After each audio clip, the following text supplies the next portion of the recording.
उज्जैन के महाकाल बाबा का तृतीय ज्योतिर्लिंग का जो वर्णन किया गया, यह साधारण नहीं है मेरा महादेव। उज्जैन महाकाल राजा जहां बैठे हैं उसमें दूसरा राजा प्रवेश नहीं कर सकता। उसी तरह जिसके दिल में शिव आकर बैठ गए, फिर दूसरे धर्म का व्यक्ति चाहे कितना भी लोभ दे दे, कितना भी उसको लालच दे दे, वो जाता ही नहीं है, चलता ही नहीं जाएगा।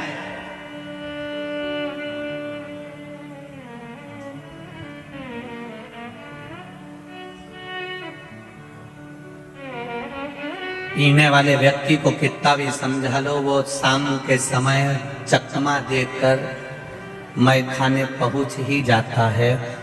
जिसके भीतर शिव महापुराण की कथा का रस नशा एक बार हो जाता है, वो ये नहीं देखता कि अंदर बैठकर कथा सुन रहा हूं कि बाहर बैठकर। उसको तो केवल अपनी मस्ती में कथा का लाभ लेना है, उसको मतलब नहीं है।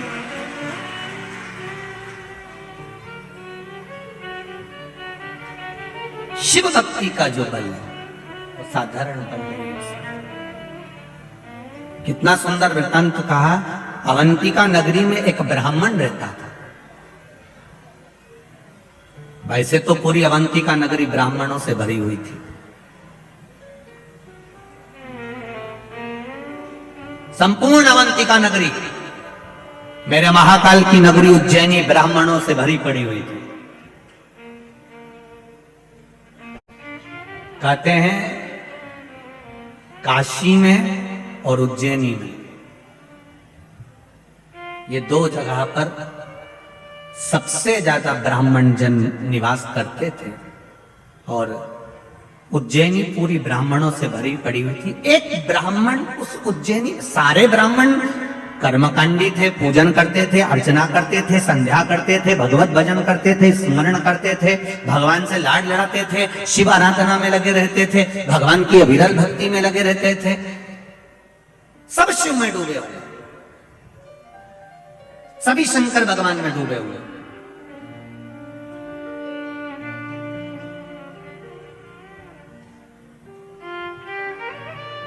पहले था क्या?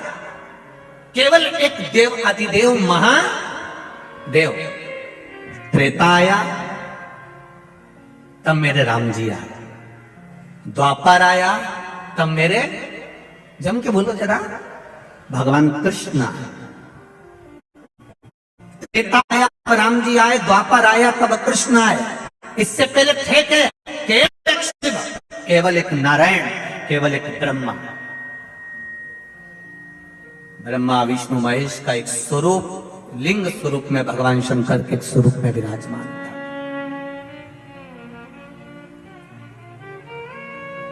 अब पूरे अवंतिका में ब्राह्मण ही ब्राह्मण। एक ब्राह्मण एक ऐसा था जिसको वेद की प्रियता थी, जिसको भजन की प्रियता थी, जिसको भक्ति की प्रियता।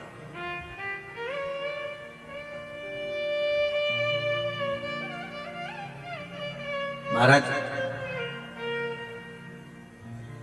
उस ब्राह्मण का नाम था वेद प्रिय।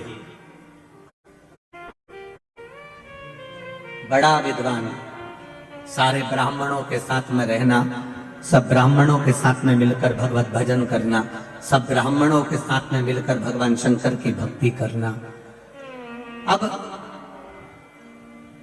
शिव की भक्ति में दिन रात डूबा रहता था, दिन रात।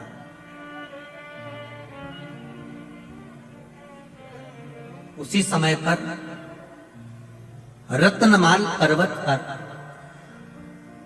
एक राक्षस हुआ जिसका नाम दूषण। क्या नाम था? दूषण नाम का राक्षस। ये अवंतिका से 2 योजन की दूरी पर रहता था।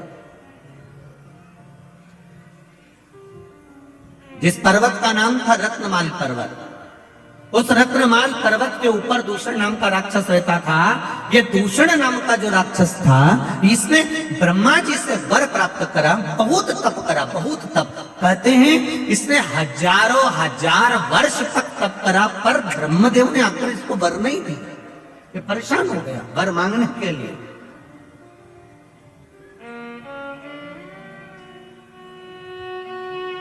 आखिरी में ब्रह्मा जी को फिर आना पड़ा और ब्रह्मा जी ने कहा मांग तुझे क्या चाहिए। तो उसने एक बात कह दी, अगर देना चाहते हो तो मुझे दीजिए कि मेरे प्राण ना छूटे। ब्रह्मा जी ने कहा ये तो हो नहीं सकता कि तू मरेगा नहीं, मरना तो पड़ेगा। जन्म लिया है, मृत्यु लोक में आए हो, इस पृथ्वी पर अगर जन्मे हो तो मरना निश्चित है। ये आपको पहले भी कथा में कहा कि बादाम खाओगे तो भी मरोगे, नहीं खाओगे तो भी मरोगे, रोटी खाओगे तो भी मरोगे, नहीं खाओगे तो भी मरोगे, कथा सुनोगे तो भी मरोगे, नहीं सुनोगे तो भी मरोगे। हाँ, कहीं का महाराज तुम्हें गारंटी दे दे कि तुम कथा सुनोगे तो नहीं मरोगे तो हमको भी मिला देना, हम और 25-50 साल ज्यादा कथा और बात लेंगे, उसमें क्या दिक्कत है। कथा सुनोगे तो भी मरना, नहीं सुनोगे तो भी मरना। बस अंतर केवल इतना सा है कि जैसे तुम भजन कर कथा सुनकर अगर मरे तो बिल्ली अपने मुख से अपने बच्चे को जैसे पकड़ती है, साथ घर लेकर जाती है, वो बच्चा सुरक्षित रहता है। और बिल्ली अपने मुख से चूहे को पकड़ती है, चूहा मर जाता है। उसी तरह जो भगवान शंकर की भक्ति कर कर, राम कृष्ण की भक्ति कर कर, परमात्मा का भजन कर कर जो मरता है वो बिल्ली के बच्चे जैसा बचकर वैकुंठ का राज करता है, वैकुंठ का सुख भोगता है। और जो परमात्मा की भक्ति में नहीं डूबा, केवल शरीर को सुंदर बनाया, अच्छा अच्छा कपड़ा पहना, को परफ्यूम लगाया, 2 घंटे तक धागे से सेक कराया, जिसने अपनी जिंदगी पूरी केवल ऐश और राम में निकाल दी, कभी मुख से राम नहीं किया, कभी मुख से कृष्ण नहीं किया, कभी मुख से शिव नहीं किया, कभी अपने बुजुर्गों का सम्मान आदर नहीं करा, कभी घर के बड़ों के सत्कार में खड़े नहीं हुए, फिर इनकी जिंदगी वो चूहे जैसी होती है जो कभी भी निपटता है तो बड़ा भयंकर निपटता है, बड़ा भयंकर।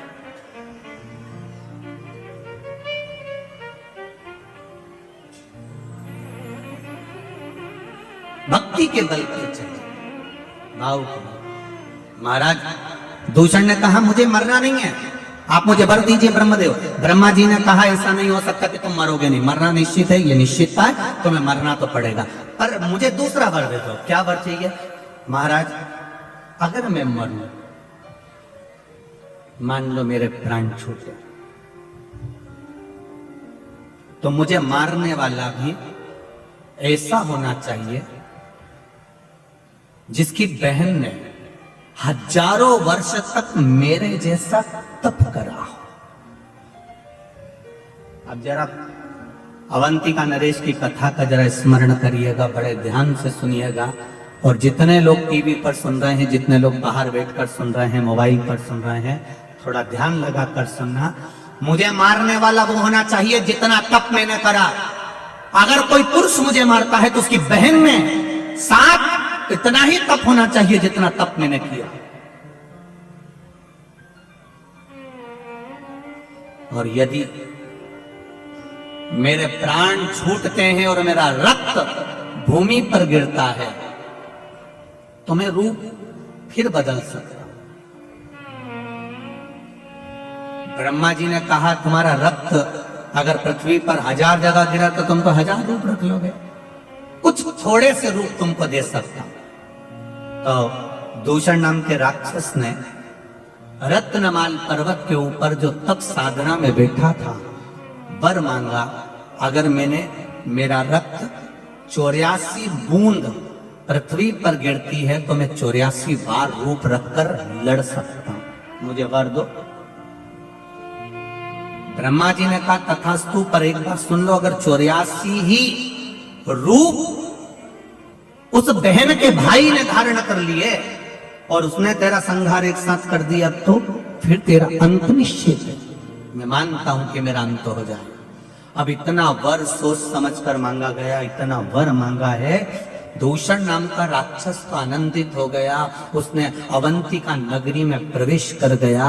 उसका सबसे बड़ी, वो कहते हैं ना, उसकी सबसे प्रिय चीज क्या थी, उसकी हॉबी क्या थी, तो कहा उसकी प्रियता, सबसे प्रियता यह थी कि ब्राह्मण के बच्चों को पकड़कर उनका रक्त निचोड़कर पीता था और बच्चों को जमीन में छोड़ देता था।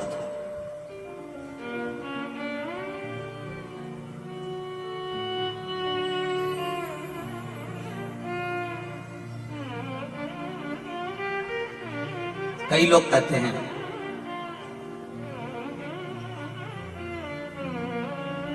कि ब्राह्मणों ने जिंदगी भर केवल राज करा है, ठाठ करा है। ऐसा नहीं है। पूरी पृथ्वी के जितने मंदिर हैं, देवालय हैं, जितने पूजा स्थल हैं, जितने सरोवर, जितने कुंड, जितनी नदियां, जितने तालाब, जितनी बावड़ियां हैं, इन जगह पर जाकर आप इतिहास पढ़ेंगे और सुनेंगे तो आपको मिलेगा सबसे प्रथम में बलिदान देने के लिए भी ब्राह्मण ही खड़ा होता था। निश्चितता। ये जितनी भी कथाएं होती है ना, सत्यनारायण जी की कथा देख लीजिए तो आपको मालूम पड़ जाएगा एक गरीब ब्राह्मण था। एकादशी की कथा निकालिए, उसमें आ जाएगा एक गरीब ब्राह्मण था। सारी कथाओं को निकाल कर देखिए, उसमें लिखा मिलेगा आपको कि एक गरीब ब्राह्मण था। इस जगह पर किसी बढ़िया को नहीं बोला, इस जगह पर किसी अन्य व्यक्ति को नहीं बोला। क्यों? ब्राह्मण का नाम लेकर मार्ग इसलिए करा गया जिससे ब्राह्मण अपने भीतर शांति रखता है। अगर उसका नाम लिख भी दिया तो उसको कोई चिंता नहीं है, कम से कम हमारी नाम पढ़कर लोगों को मार्ग तो मिल जाएगा, लोग संभल तो जाएंगे, लोग सुधर तो जाएंगे। ठीक है, उतना ही।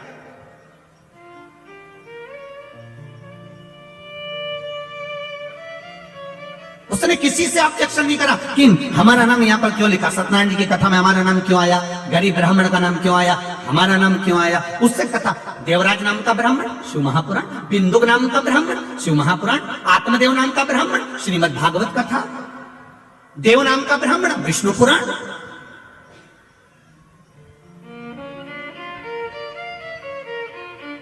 कल्याण नाम का ब्राह्मण, कूर्म पुराण।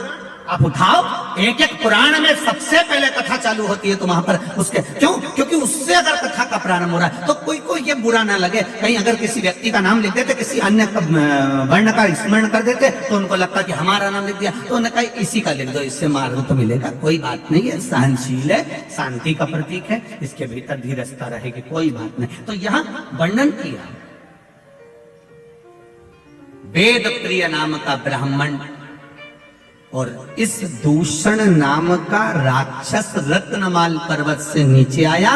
नीचे आकर अवंतिका में प्रवेश कर गया। अवंतिका में प्रवेश करते करते उसने तुरंत ब्राह्मण के बच्चों को रूप धर कर जाता था ब्राह्मण के घर में। खूब बड़ा शास्त्री बनकर जाता था और ब्राह्मण के बच्चों को कहता था कि मैं तुमको विद्या दूंगा, आपके बच्चों को मेरे साथ में लगाइए। और ब्राह्मण के बच्चों को जब विद्याध्ययन के भाव से लेकर जाता था, उनको बाहर निकलकर निचोड़ कर रक्त पी जाता था। सारे ब्राह्मणों के घरों में रोज का हाहाकार मचा होता था, रोज रोते थे, रोज आंसू ढलते थे, प्रतिदिन शव निकलते थे, बिलखते लोग।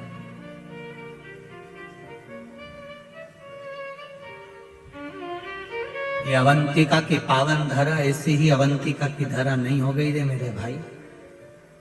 एक एक ज्योतिर्लिंग का अगर स्मरण करा जाए, हम हमेशा कहते हैं, आज फिर कहते हैं, जिस दिन तुम्हारे भीतर थोड़ा सा भी बल कमजोर पड़ जाए, थोड़ा सा पावर कम पड़ जाए, थोड़ा सा लगे कि मेरा मन अटखेलियां कर रहा है, मेरा मन लग नहीं रहा, मेरा चित्त नहीं लग रहा, लोग मुझे परेशान कर रहे हैं, निवेदन करूंगा 12 ज्योतिर्लिंग में से किसी भी एक ज्योतिर्लिंग पर एक दिन रात्रि भर आराम से रुक कर आओ, भगवान का दर्शन कर कर आओ। जब हम डीपी के पास जाएंगे तो डीपी के पास जाते से हमको वो बल मिल जाएगा, वो पावर मिल जाएगा कि हमारे पंखे लाइट वापस चालू हो जाएंगे। ये निश्चितता है। आप जाकर उसका स्मरण करिए। कनेक्शन सही जगह जोड़ने का प्रयास करो। ये माइक चल रहा है,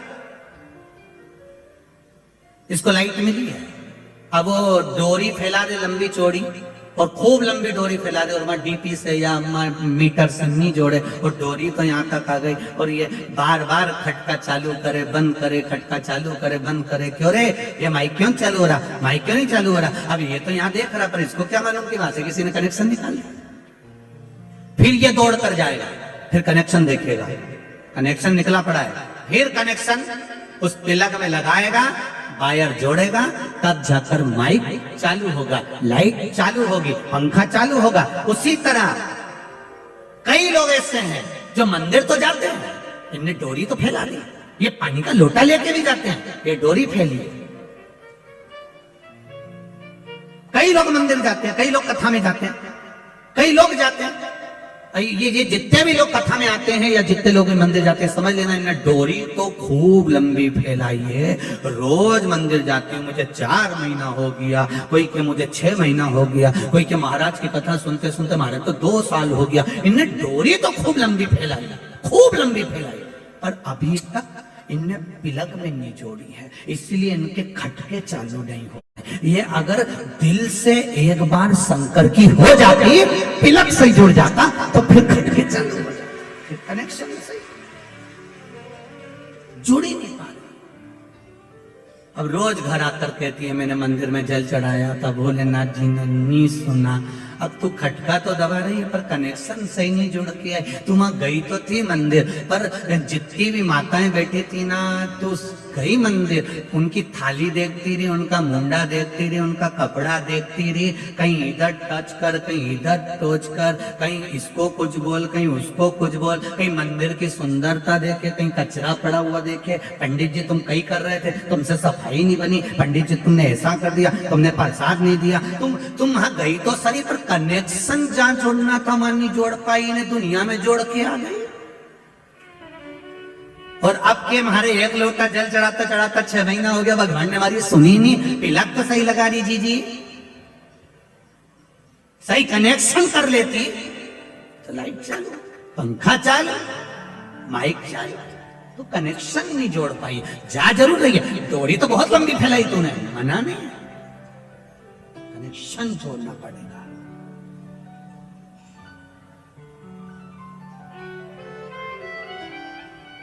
जितने भी लोग भगवान के मंदिर जाते हैं उनसे निवेदन है, दिखावे से मत जाना, बिल्कुल मत जाओ दिखावा करने के लिए, और कथा में भी भीड़ बढ़ाने के लिए बिल्कुल मत जाओ। कनेक्शन जोड़ना है हमें हमारे महादेव से। जैसे ये बहन आई है, उसने कहा 3rd स्टेज का कैंसर था, पर शिवजी के मंदिर में वो लोटा लेकर, शरीर ऐसा था कि पलंग पे से उठ नहीं सकती थी, फिर भी उसके परिवार वालों के साथ हाथ पकड़ के शंकर जी के मंदिर तक गई। मतलब दिल से कनेक्शन जोड़ लिया था कि शिव पुराण में महाराज ने बोला है तो मेरा भोलेनाथ मुझे सही करेगा, अब वो करेगा। कनेक्शन जुड़ गया, सही हो गई। अब कनेक्शन ही सही नहीं जुड़ता और ये जाती रहती ये पोछा लगाए, झाड़ू लगाए। अब न कई माता ऐसी है कि दूसरे को दिखाने के चक्कर में झाड़ू उठा के झाड़ दे। ये तो वही बहू जैसा हाल, चाय बना के ले आई, ट्रे में धर के। दूसरे को दिखाने के लिए हमें झाड़ू नहीं लगाना, दूसरे को दिखाने के लिए हमें जल नहीं चढ़ाना, दूसरे को दिखाने के लिए हमें पशुपति व्रत नहीं करना, दूसरे को दिखाने के लिए हमें शंकर भगवान का गुणगान नहीं करना। हमें दिखावे से दूर रहना। मेरे भोलेनाथ जी को दिखावा प्रिय नहीं है। मेरे शंकर भगवान को दिखावा कोई मतलब का नहीं, उसको चाहिए ही नहीं तुम्हारा दिखावा। तुम तो तुम्हारे पास रखो, वो शंकर जी कहते हैं मुझे चाहिए ही नहीं। तुम तो 1 लोटा पानी उंडेल के चले जाओ।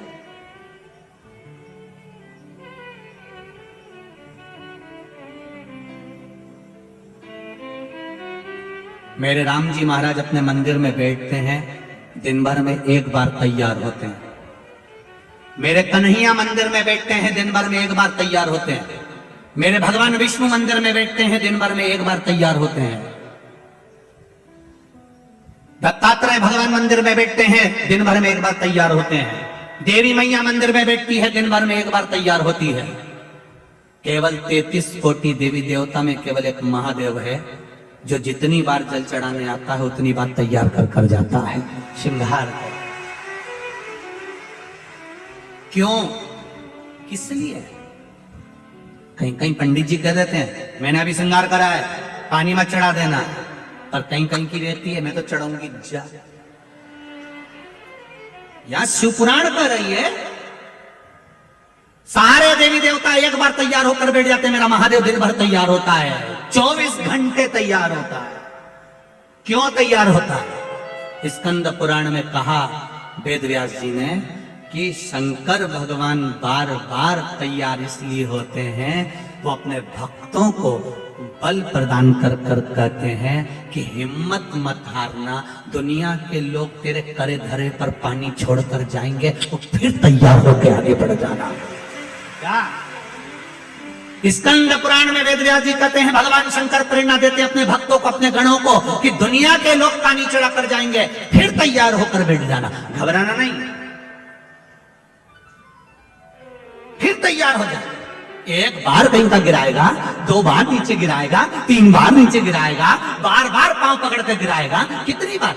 वो एक संत की कथा आती है, संत महाराज स्नान कर कर आ रहे थे, ऊपर बैठा हुआ व्यक्ति ने ईर्ष्या भाव से संत के ऊपर थूक दिया, पान खा के बैठा था, थूक दिया, संत वापिस चले गए, फिर नहाया, उसने फिर थूक दिया, वो फिर गए, फिर नहाए, फिर थूक दिया, खूब थूका, आखिरी उनके मुंडा में पान खत्म हो गया।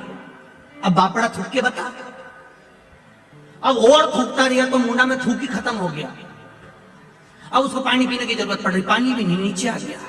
संत के चरणों में आकर बोला, गुरुदेव मैंने आपके ऊपर इतना थूका, इतने अपशब्द कहे, इतनी गालियां दी, इतनी आड़ा टेढ़ा बोला, इतना थूका, गुरुदेव आपको बुरा नहीं लगा?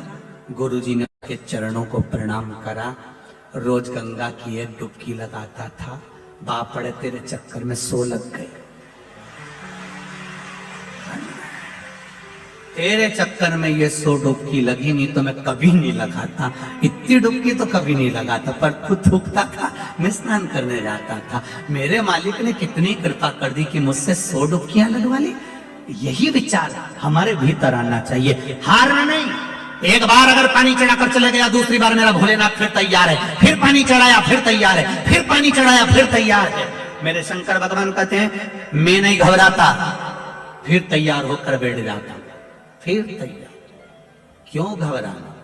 एक बार दुकान खोली, हार गए, नहीं जमी, फिर दूसरी खोली, नहीं जमी, कोई बात नहीं।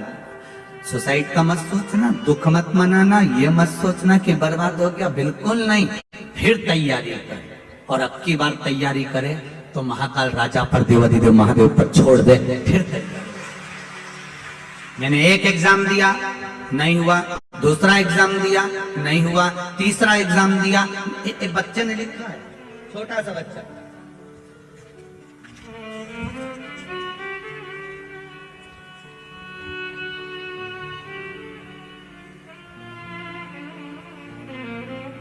आयुष सुनेरे मेरा नाम है। आयुष कहीं बैठे हो बेटा? आप ही हो? श्री शिवाय नमस्तुभ्यम, हर हर महादेव, दोनों हाथ हिला दो एक बार। मेरा नाम आयुष सुनेरे है। मेरे पूरे परिवार की ओर से शिव महापुराण को हर हर महादेव। कक्षा 10वीं में फेल हो गया था गुरुदेव। मेरा मन पढ़ाई में नहीं लगता था, मित्रों में ज्यादा लगता था, संगति ठीक नहीं, मन नहीं लगा। बाबा की कृपा, 10वीं में आपके बल के द्वारा जो आपने शिव महापुराण में कहा, उसके अनुसार मैंने फिर परीक्षा दी और बाबा की कृपा से मैं पास की। फिर पास होने के लिए अग्रण्य हुआ। जन्मदिन घूमते घूमते मंदिर चला गया और फिर मैं शिव मंदिर में रोज जाना प्रारंभ किया।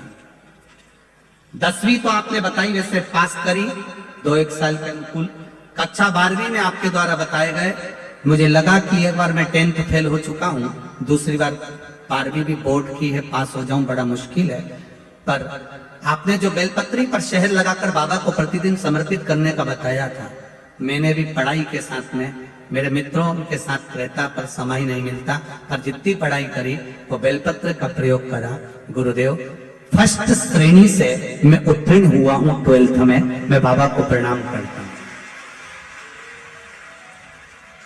बाबा की कृपा बाबू, श्री शिवाय नमस्तुभ्यम, हर हर महादेव। बधाई आपको बहुत बहुत। ये विश्वास जागृत होना चाहिए, आपकी भक्ति, आपका भरोसा। एक बार अगर हार गए तो क्या हुआ, दूसरी बार तैयार हो जाओ। मेरा महादेव तो 5-5 मिनट में तैयार होता है। कोई जल चढ़ाया, फिर श्रृंगार गया, फिर जल चढ़ाया।